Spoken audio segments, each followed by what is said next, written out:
Vazhdojmë me votimin e projekt rezolutës për shpalljen e Republikës Islamike të Iranit si shtet sponsor në terrorizmit dhe shtet që përdor mjete terroriste. Votimi është i hapur. Ky akt kërkon shumicë të thjeshtë votash. Procedura e votimit, një votim me elektronik. Hapet votimi.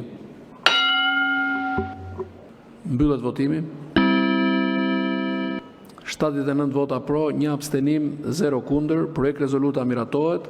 Shqipëria bëhet vendi i dytë në botë pas Shtetit Bashkuar të Amerikës që shpall Iranin shtet sponsor të terrorizmit me 79 vota pro dhe 1 abstenim, ku vendi miratoi rezolutën e propozuar nga Partia Socialiste, në të cilën thuhet se kuvendi i Shqipërisë shpall Republikën Islamike të Iranit si shtet sponsor të terrorizmit dhe si shtet që përdor mjete terroriste në ndjekje të objektivave të tij të politikës jashtme.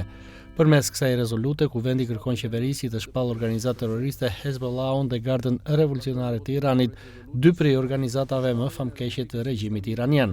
Rezoluta dënon sulmet kibernetike të Iranit kundrejt institucioneve të Shqipërisë, ku i fundit ishte ndaj kuvendit do bën thirrje vendeve të tjera demokratike dhe organizatave ndërkombëtare që të shqyrtojnë masat koordinuara kundër terrorizmit, të sponsorizuar nga shtetet dhe të forcojnë bashkëpunimin ndërkombëtar në luftën kundër këtyre kërcënimeve. Ndërkohë, Partia Demokratike, e cila mungoi në seancë me argumentin se nuk kishte renditet të miratuar zyrtarisht, me njëherë pas miratimit të rezolutës doli me një deklaratë publike ku shpalli Gardën Revolucionare të regjimit diktatorial të Teheranit si organizatë terroriste.